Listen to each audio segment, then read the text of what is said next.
안녕하세요. 본래 백그라운드는 그 사람을 평가하는데 큰 요소입니다. 알고 있지만 저는 개인적으로 이런 거 없이 제 유튜브 내용만으로 인정받고 싶습니다.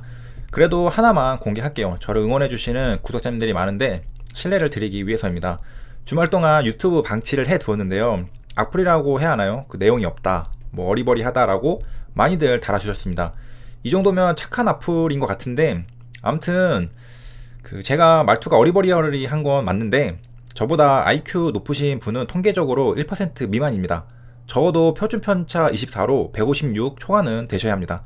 한개 숫자이기 때문에 실제로는 이것보다 더 높을 수도 있고요. 말투가 어리버리할 수는 있는데 난 왜 말을 더듬을까 생각을 좀 해봤어요. 했는데 아마도 좀 고민하느라 그런 것 같습니다. 그래서 아무튼 그 가끔 이제 악플 다시는 분들 보면은 어리버리하다 이런 거 되게 많은데, 이제 저희 이제 구독자님이 그거 이제 그 반박 댓글을 이제 달아주시려고 하는데, 뭐 무기가 있어야 싸우잖아요. 그래서 빅토리 어리버리하잖아 하면은 그것도 맞는 것 같긴 해 라면은 안 되잖아요. 그래서 제가 이제 반박 답변 드릴 수 있는 무기를 드렸습니다.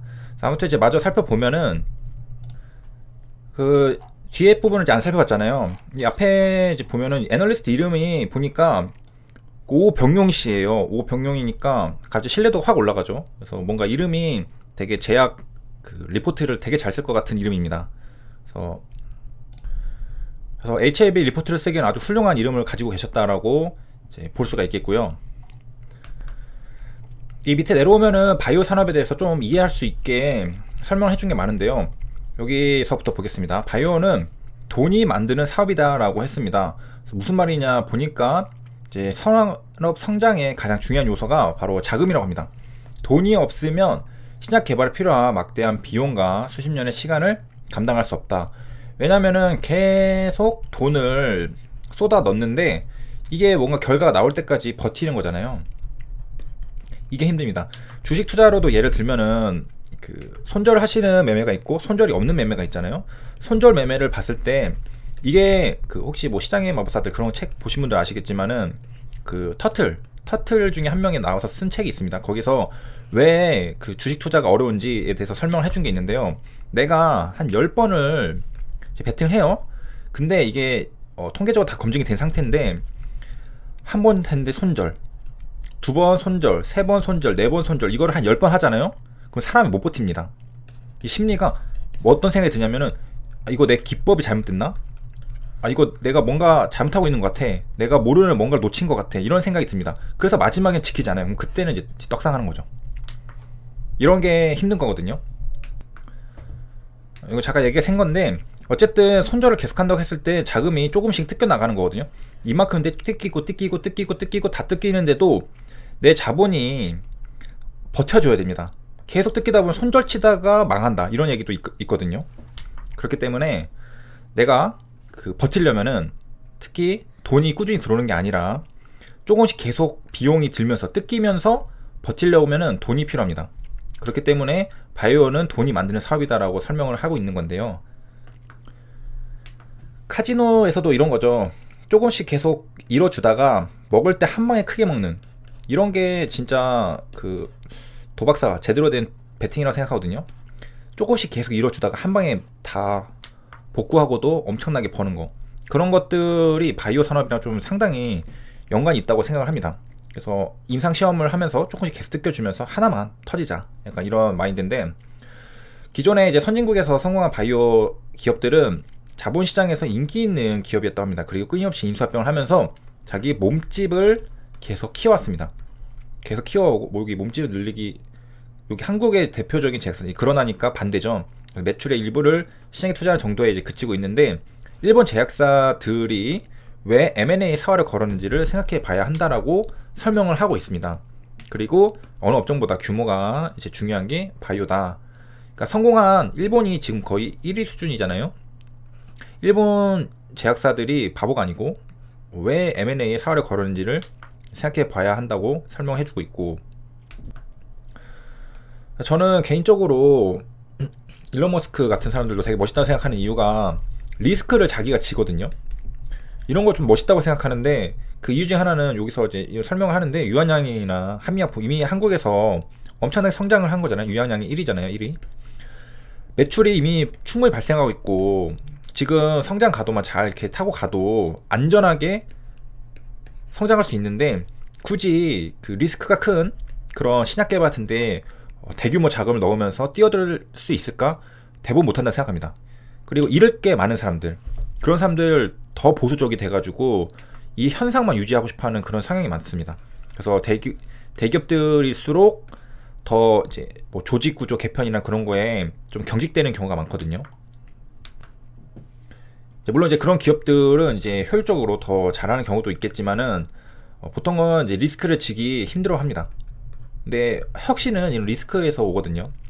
그래서 HLB처럼 이제 투자할 수 있을까라고 이제 대묻고 있는데, 이것이 한국에 비판이 없는 이유일 것이다라고 설명을 하고 있습니다. 자, 그리고 이제 증권사 리포트 좋은 게 뭐냐면은, 우리가 뭐 자료조사 할 필요 없이 이렇게 다 해줘요. 애널리스트가 자료조사를 해서 그 근거를 들어줍니다.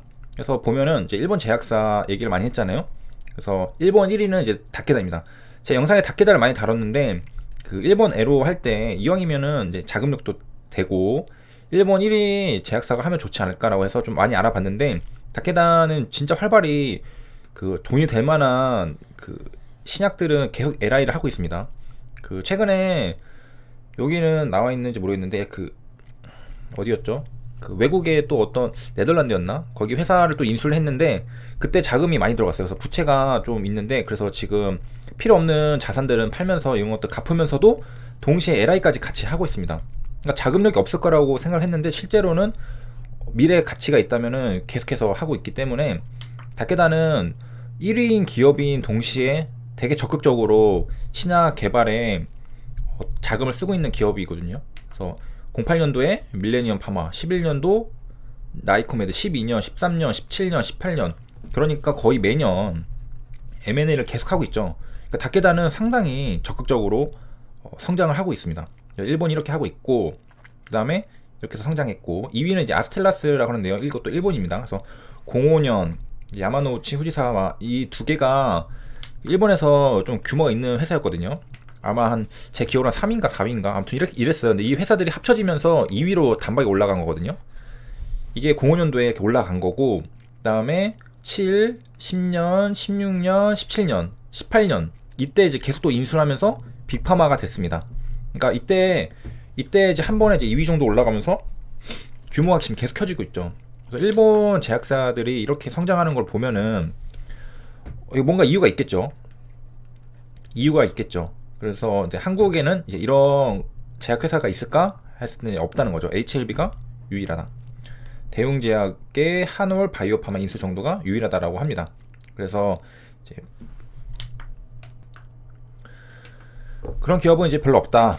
그래서 HLB가 이런 걸 진짜 잘한다. HLB는 저는 M&A 쪽에서는 진짜 그 1도 걱정이 없습니다. 이거는 진짜로 제가 그 너무 강하게 말할 수 있을 것 같은데요. 진양고 회장님의 이 M&A 실력을 믿기 때문입니다. 그 전에 보여줬던 것들을 보면은 진양고 회장님도 처음부터 이렇게 4조짜리 기업의 회장님 아니었잖아요.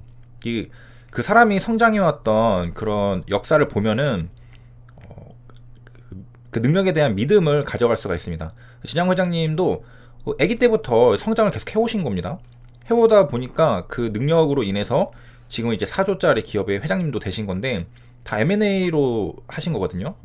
M&A로 크셨고, 이런 부분에서는 아마 진짜 의심하는 분들 한 분도 없을 거예요. 이제 그 굳이 이제 의심한다면 이런 분들이 많으시죠.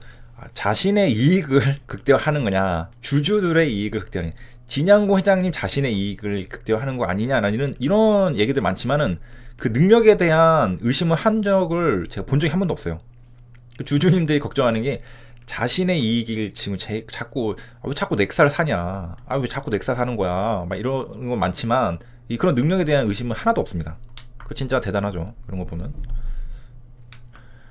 그래서 이 부분 M&A 부분에서는 HLB는 진짜 상당한 경쟁력이 있다라고 생각을 하고요. 이거는 뭐 도저히 트집을 잡을 게 별로 없어 보여요.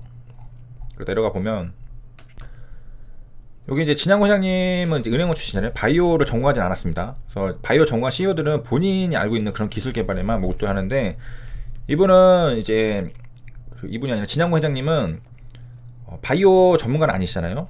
그렇기 때문에 CEO로서의 역할을 잘하고 계신다고 볼 수가 있습니다.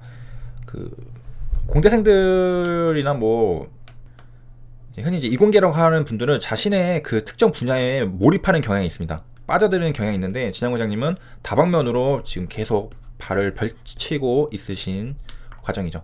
그래서 여기까지 시청해주셔서 감사합니다. 뒤에도 이따 살펴볼게요.